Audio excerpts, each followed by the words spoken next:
나무아미타불. 나무아미타불. 반갑습니다. 오늘 처음 오신 분도 계신 것 같습니다. 비도 오고 이런데 거제도에서 일산에서 제일 북쪽에서 남쪽에서 이렇게 오시고 정말 대단하신 것 같습니다. 그 신심이 정말 존경스럽습니다. 어떻게 그럴 수가 있지? 예. 나는 올려다가 더 들어갔거든. 예. 근데 희한하게 법회 때만 되면 딱 비가 딱 그쳐요. 그 시간을 맞춰서. 그것도 참 그래 참 이 추석 연휴 끝나고 이제 또 철학이 또 시작하는데요. 그 추석 바로 그 이튿날 그 대구의 안상욱 보살님이 이제 왕생하셨거든요. 밴드에 올리신 거 보셨죠? 유튜브에도 올렸고요. 그래 그 보살님은 3년 전에 이미 이제 부처님께서 10월 7일이라고 날짜를 딱 주신 거예요. 근데 그게 추석 바로 다음 날입니다. 추석 때 돌아가시면 바쁘잖아요. 자손들도 오고 막 이러니까 희한하게 그 추석을 지나서 다 돌아가시더라고요. 보면은 어르신들이 보면은 보통 명절 지나서 돌아가시요. 이 신도회장님도 보면은 그때 엄청 날씨 춥고 얼고 폭설이 오고 딱 지나서 딱 돌아가시더라고요. 그래서 그 보살님은 이제 소위 말하는 꼽추병이 있었거든요. 그래서 어릴 때부터 그렇게 멸시를 받고 몸이 아프고 고통스럽게 그렇게 살았는데 성당에 다녔어요. 천주교 신도였는데 언니인 우리 이제 무량수의 회원 보살님을 통해서 불교를 접하고 한 1년 만에 정토 법문을 또 접한 거예요. 그러니까 정토 법문 접한 지 불과 3년이고 본격적으로 열심히 연구를 한 지 한 1년 정도 되신 것 같더라고요. 근데 그렇게 이제 강명도 체험하고 부처님도 친견하고 또 왕생 날짜까지 딱 받았잖아요. 굉장하죠. 불과 3년 만에. 그런 걸 보면은 이게 참 신심이 가장 중요하구나. 이게 그런 게 느껴져요. 또 이제 천주교인들은 이제 수행으로 따지면 순복의 길이잖아요. 순복의 길이고 우리 불교도들은 자력수행은 이제 자아탐구의 길이잖아요. 길이 전혀 다른데 불교 쪽에서 정토 법문은 거의 유일하게 순복의 길이에요. 부처님한테 이제 맡기는 길이거든요. 불력수행이라 하거든요. 나머지 수행은 거의 자력수행입니다. 근데 이제 정토 법문만은 부처님의 미신력에 의지하는 수행이기 때문에 아마 그 보살님하고 맞았을 거예요. 그죠? 그리고 신앙의 대상을 하느님에서 아미타불로 바꾸면 되는 거예요. 실제로 아미타 부처님은 무량각, 무량수, 무량각인데 그 아미타 부처님의 법신 자리는 시간과 공간이 벌어지기 전의 자리예요. 천지창조 이전의 자리입니다. 하느님 자리하고 똑같습니다. 명칭만 다를 뿐이지.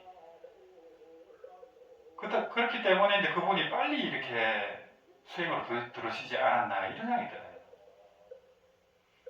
그래 워낙 진실하시고 이제 어릴 때부터 그렇게 이제 고통을 받고 멸시를 받고 그랬지만은 한 번도 남을 원망한 적이 없었대요. 가족들 사이에서도 화를 낸 적도 없고 그렇게 이제 그 사람이 인격적으로 훌륭하니까 우리 보살님이 이제 그 자기 동생이지만은 항상 이렇게 좀 대단하다 정신적으로는 그런 생각을 갖고 있었다고 합니다. 그래서 왕생하신 분들 보면은 인생이 대부분 좀 고통스러운 분들이 많아요. 인생이 행복하고 이런 분들이 왕생하는 것보다는 인생이 힘들고 고통스럽고 그걸 이겨내고 왕생하시는 분들이 많아요. 또 평생을 이제 남을 위해서 헌신하고 본인은 고생하고 그렇다고 남을 원망하거나 이런 것도 없고 대부분 보면 착하게 사신 분들이 왕생하시더라고요. 그리고 또 이제 그 보살님이 이제 열심히 연구를 하면서부터는 이 병이 있으니까 몸이 그렇게 아프잖아요. 그러니까 위장도 안 좋고 통증약도 먹고 약을 한 서너 가지를 드셨나 봐요. 근데 그걸 다 끊었다는 거예요. 그 아미타불 하면은 통증마저 이렇게 사라진다는 거예요. 실제로. 우리 부산 회장님 어머니 같은 경우는 폐암 말기였잖아요. 폐암 말기인데 고통이 하나도 없었어요. 그래서 1년을 더 사셨어요. 그래서 의사들도 희한하다고, 이건 의학적으로도 10만 명 중에 한 명이 이제 나을까 말까 일이래. 또 우리 송찬우 교수님도 출가까지 하시고 또 한석에서 중앙성가대 교수도 하시면서 뭐 파란만장한 인생이죠. 어떻게 보면 세속적으로 보면은 참 고달픈 인생이고, 그래서 술도 드시고 그래서 소주를 좋아하셨거든요. 그러다 보니까 또 암이 걸리셔가지고, 그래 이제 뭐 사형선고나 마찬가지잖아요. 그때는. 그러니까 2년 동안 뭐 완전히 연불에 올인하신 거거든요.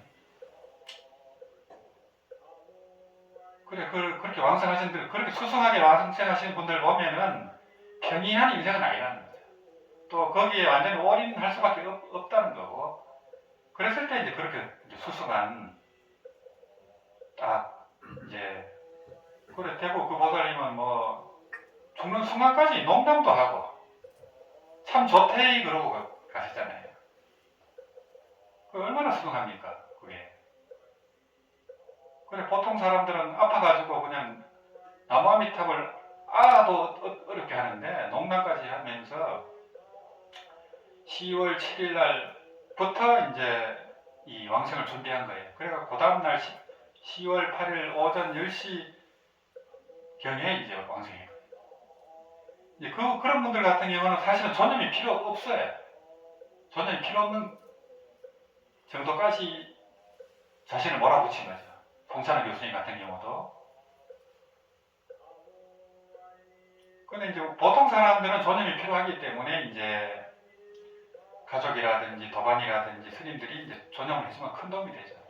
근데 이제 또 우리 체화도 하고 정기적으로 이렇게 간정전 하시는 분들은 거의 혼자서도 왕성할 수 있을 거예요, 아마.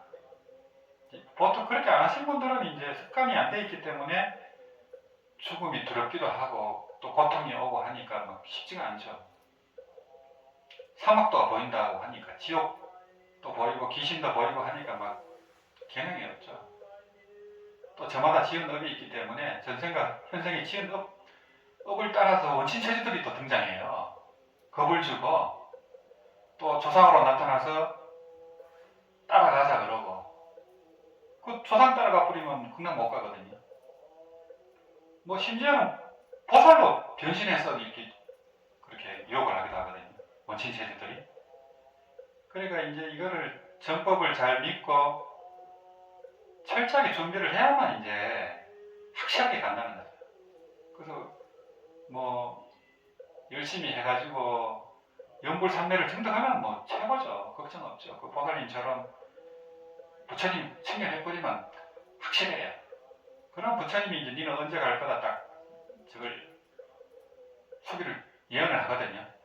그래서 뭐 너무 빠르면 좀 기한을 늘려달라든지 너무 늦으면 빨리 가고 싶다 한다든지 이렇게 타협을 합니다. 보통 보면 부처님 청년하는 분들은 그 정도 되려면 뭐 확실하죠. 그 왕생단 보면 거의 그렇더라고요. 그래서 이제 결론적으로 보면 왕생하신 분들은 믿음이 확고하다는 거죠. 이게 천주교를 다녀서 빨리 믿게 된 분도 있고, 송찬우 교수님 같은 경우는 모든 그런 최고의 이제 그 교학을 다 통달해서 깨달았기 때문에 더 확고한 거예요. 그분 같은 경우는. 그래서 이제 이 지간수행하고 법상유식으로 불이한 반야심리 같은 경우는 그 안에 법문 내용은 다 남아미타불이에요. 그래 그런 이제 그것도 딱 남기고 딱 가셨고, 그래 이 믿음이란 게 그렇게 중요하다. 그래서 연보를 많이 하고 그런 것도 좋지만은 믿음과 발언이 확고한 가운데 연보를 해야 된다는 거죠. 믿음과 발언이 그냥 안 돼 있는 상태에서 그냥 어거지로 밀어붙인다든지 그냥 고행주의로 간다든지 이러면 좀 곤란합니다. 오히려 그런 분들이 딴 데로 가는 경우가 많더라고요. 근데 이제 하여튼 뭐 믿음이 투철한 분들은 뭐 1년은 고사하고 그냥 몇 달 안 하고 가는 분들도 있어요. 뭐 자기 형제가 그렇게 말을 해줘가지고 믿어가지고 가는 분들이 있거든요. 그리고 믿음으로 갔잖아요. 믿음으로 가는 분들은 10번만 연불해도 가잖아요. 무량수경 48대원의 그 심령 왕생은이거든요. 그래 연불도 모르고 그냥 대충 살다가 그냥 임종시에 선지식이나 자기 가족이나 도반을 만나갖고 이 연불 법문을 듣고 연불 10번 하고 가는 거예요. 그런 케이스도 있습니다. 그러면 그런 이제 이 인복을 지어놔서 그렇게 되는 거지 그냥 되지는 않습니다. 그게 그런 것들. 어떻게나 이제 우리가 이제 정토 경전을 독송하고 연구를 해놓으면 확실하죠. 또 우리가 무량수경이라든지 그 내용을 뭐 한 달에 몇 번이라도 독경을 하고 해놓으면은 딴 길로 새질 않아요. 믿음이 점점 확고해집니다. 극락은 어떻게 돼 있고 어떻게 갈 수 있고 확실하게 알거든요. 그래서 이제 그 왕성한 분들 보면은 보통 아미타경은 하루에 한 번 이상 독경합니다. 대부분 그렇습니다. 무량수경 초작권이 아미타경이기 때문에 무량수경은 뭐 3시간씩 걸리기 때문에 아미타경을 이제 해도 충분하거든요. 근데 평상시에는 이제 무량수경 내용을 하나에 알고 있어야죠. 그래야 누가 물어도 얘기해주고 포교도 하고 이렇게 되거든요. 그래서 그런 분들이 이제 이게 자꾸 왕생하는 분들이 수승화 왕생 기록을 남기고 가신 분들이 점점 나타난다는 게 참 대단하다. 그래서 1년에 서너 번은 나오시는 것 같아요. 확실하게 그렇게 가는 분들이. 대구 쪽에서 많더라고요. 대구 연불선언이 있었습니다. 그래 그 역할이 큰 것 같고 여기 용서사 오시는 분도 그렇고 대구 연불선언 인연으로 오는 분들이 많아요. 대구에서 대구 연불선언에서 그때 5시간, 6시간 했을 때 그때 많이 모였어요. 60명 정도 모였는데 그분들이 그 연불에 대한 수상큰 스님 계실 때 정진하던 그거를 다 갖고 있더라고요. 그 가르침이라든지 그런 법향을 다 갖고 있더라고요. 나름대로 큰 스님 돌아가셨지만 혼자 다 하신 분들이 많았어요. 그래서 그분들이 그런 이제 서상을 보이고 왕성한 분들이 많고 가족들도 이제 그렇게 인도하는 분도 많고 또 수상 큰 스님 왕생하실 때 수상 큰 스님 목소리가 들렸대요. 도공에서. 그런 모살이 있었습니다. 그래 우리가 이제 그 대구 연불선에 그 연불하러 갔을 때 수상 큰 스님 영정이 되게 슬퍼 보였다고 이제 얘기했잖아요. 그래 그때 이제 큰 스님 계실 때는 그렇게 연불을 많이 하고 정토행자들이 모이고 했는데 큰 스님이 가시니까 달라져 버린 거예요. 연불을 안 하게 된 겁니다. 잘. 그래서 그런가 싶기도 하고 그래 수상 큰 스님은 어떤 수상을 남기고 가셔서 궁금한 점도 있었어요. 근데 다행히 왕생하신 건 확실한데 그런 이제 기록들이 이제 많지가 않았는데 그 연불선을 다녔던 보살님이 그렇게 증언하시더라고요. 수상스님 왕생하시던 날 호응에서 수상스님 목소리가 들렸다 이렇게 이제 증언하시더라고요. 그래 그런 기록이 다 있습니다. 그래서 보이지 않는 세계지만은 뭐 분명한 거죠. 그래서 이제 이 철화정진, 가행정진이 연보를 열심히 많이 하는 것도 좋지만은 확고한 신심을 갖춰야 되거든요. 그러면 왕생이 그냥 결정되는 거거든요. 결정신심이라 그래서요. 결정신심이라 하고 그래서 어떤 분이 이제 선지식한테 질문했지 않습니까? 어떻게 하면은 연보를 끊어지지 않고 할 수 있습니까? 하니까 그 선지식이 뭐라 했냐면은 한번 믿고서 다시는 의심하지 않는 것이니라 이렇게 얘기했거든요. 그것도 바로 믿음입니다. 결정신심이 딱 되겨버리면은 연보를 많이 안 해도 늘 연불심으로 살아가거든요. 항상. 그래서 믿음이 그렇게 중요하다. 믿음과 발언이. 그래서 믿음과 발언 없이 그냥 이 연불인데 성불을 하는 경우도 있어요. 연불은 부처님을 생각해야 되잖아요. 간절하게 억불 연불해야 되는데 소리만 내는 거예요. 다른 생각하면서. 그러면 안 됩니다. 그럼 왕생이 하는 게 낫겠죠. 공덕은 있겠지만. 그런 이치를 이제 이런 이 철호선사 보고라든지 이런 이제 책에서 얘기를 해주는 거거든요.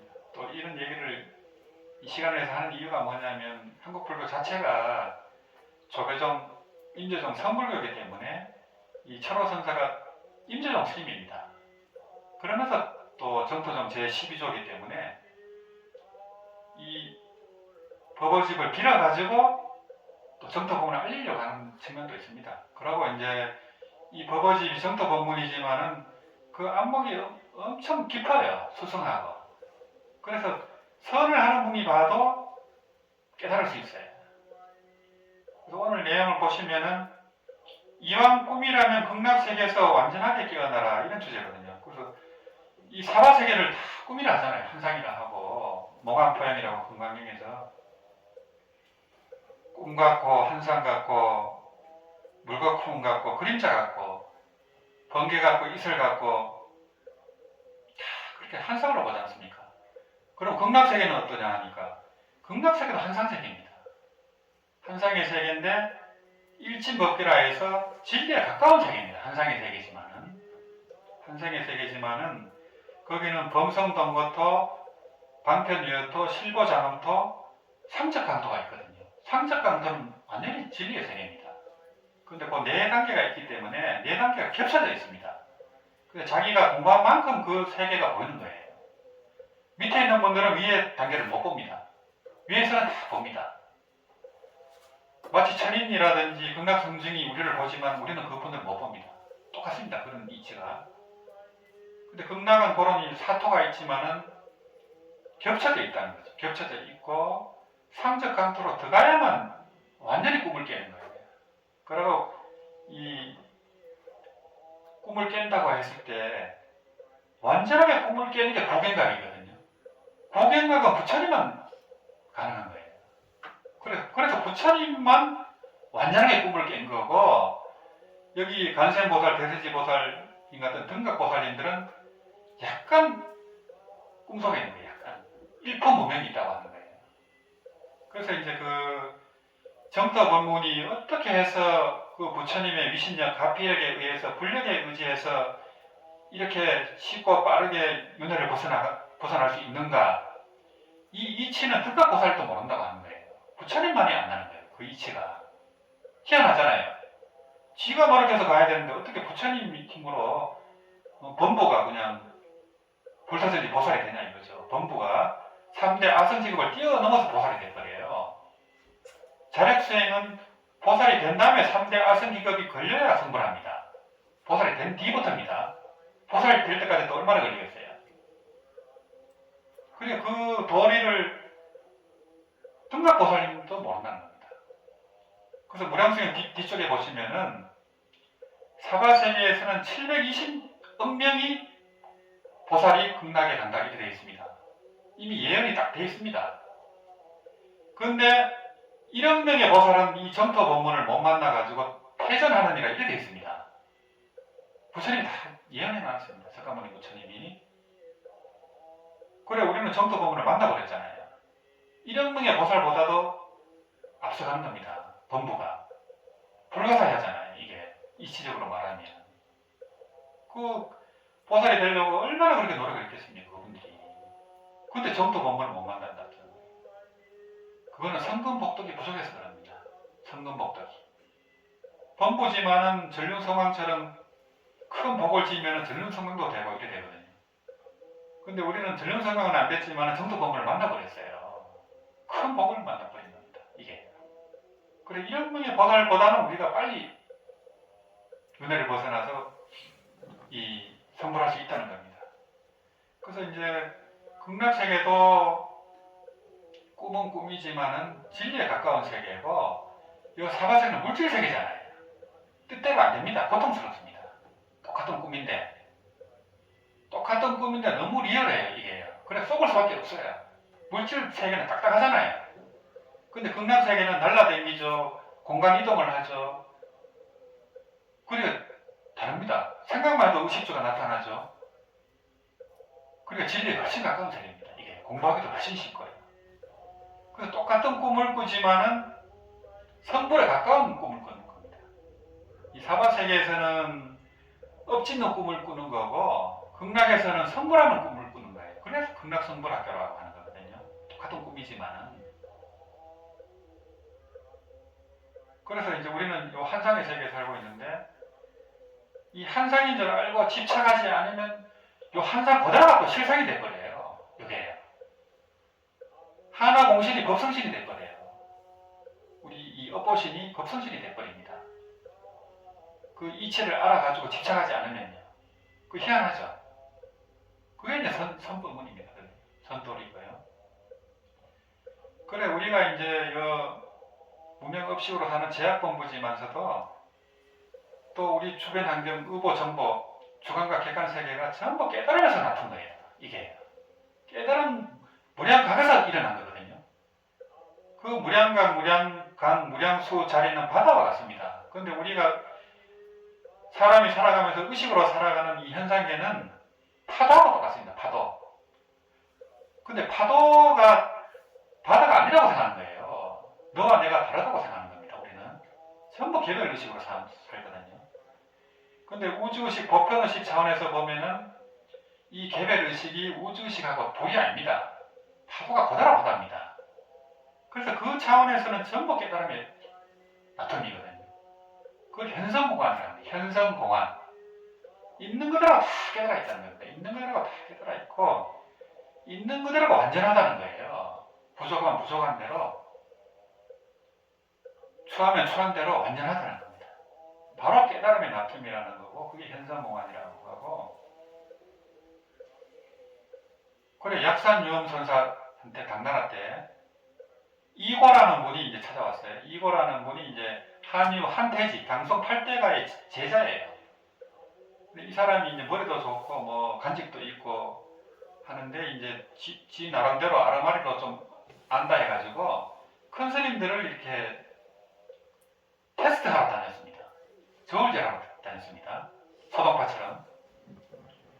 그래 이제 약산유엄 스님이 돈이라 하고 갔는데 가보니까 이 듣는 만큼 보는 것이 못하구나 이렇게 얘기를 해버린 거예요. 보잘것없이 보인 거예요. 노인네가. 그래야 그 약산유엄 스님이 니는 듣는 것만 중요시하고 보는 것은 그렇게 천하게 생각하냐 이렇게 얘기를 하거든요. 그래야 이제 이고라는 분이 이분이 보통 분이 아니구나 하고 이제 사죄를 하고 이제 하니까 약산유엄 스님이 이제 차를 대접하려고 이 물병에 이제 물을 담아 이렇게 옵니다. 그래 이제 물병에 물을 담아 오니까 이고가 이제 질문을 해요.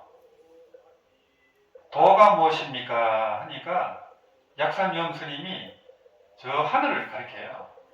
저 하늘의 구름을 가리키고 그러고 여기 물 담은 물병을 이렇게 가리킵니다. 말 안 하고 이렇게 하고 이렇게 했어요. 그러니까 이제 이고가 그거 알겠어요? 무슨 뜻인지? 전혀 모릅니다. 아르마리로는 설명 안 하면 모릅니다. 모르겠습니다. 이렇게 하는 거죠. 아니 자기가 잘난 척하고 뭐 손으로 딸딸 배워갖고 아는 척하고 저울질하러 갔는데 아무 말도 안 하고 하늘을 가리키고 물병을 가리키니까 막혀버린 겁니다. 그래서 이제 가르침을 달라니까 이제 약산유엄 스님이 운제 청천 수제변이니라 이렇게 얘기하거든요. 구름은 저 푸른 하늘에 있고 물은 물병 속에 있느니라 이렇게 얘기했습니다. 그럼 뭔가 깨달아가 있겠죠. 운제 청천 수제변이니라. 그게 이제 바로 산은 푸르고 물은 흘러간다. 풍산스님이 얘기한 부분과 똑같습니다. 해는 동쪽에서 뜨고 달은 서쪽에서 지느니라 하고 똑같습니다. 안엔 비식이라고 눈은 옆으로 코는 세로로 이렇게 얘기하는 분도 있어요. 하고 똑같습니다. 어떤 스님은 행자 스님은 깨쳐가지고 미친놈처럼 돌아다니면서 얘기했는데 물어봤어요. 도대체 뭘 깨쳤다고 좋아가지고 가냐 하니까 비구니는 원래 여자로구나 이렇게 얘기했어요. 비구니가 원래 여자죠. 남자입니까? 똑같은 얘기입니다. 요 있는 그대로 다 깨달음입니다. 있는 그대로가 깨달음이고 도고 마음이고 부처입니다. 그래 선사님들은 설명 안 합니다. 저처럼 설명하면 이미 방망이로 맞아요. 그래서 그 이제 이렇게 설명을 들었으면 이제 완전히 자기께 되면 이제 그때 이제 자기 소리를 할 수 있어요. 그래 성철 스님은 산은 산이요 물은 물이로다. 뭐 옛날 선사가 한 얘기한 거죠. 그렇게 얘기하고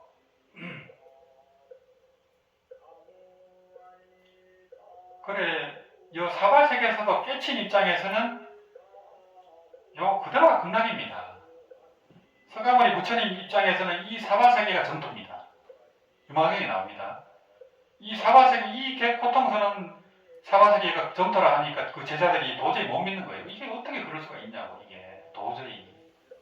그래서 부처님이 신통력으로 그걸 보여줍니다.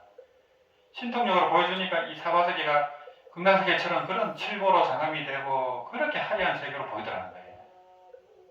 그래 그 이성계하고 무학대사 대하고 똑같지 않습니까? 이성계는 무학대사가 대지로 보이고 살이 쪘겠죠. 무학대사님이. 무학대사 눈에는 이성계 저 살인마 이성계가 부처로 보이는 겁니다. 다 내가 보는 만큼 보이거든요. 이게. 그래서 이 불교에서는 안목을 절대시합니다. 아무리 뭐 앉아 죽고 서서 죽어도 안목 있는 사람한테는 인정을 못 받습니다. 안목 있는 사람을 선지식으로 인정하지 앉아서 죽고 서서 죽고 팔만급을 선정에 들어있고 그보다 안목 있는 사람을 더 치는 거예요. 불교에서는. 그래서 이제 법문이 중요한 거고 이런 이제 철호선사 법문도 같이 공부하는 이유가 그겁니다.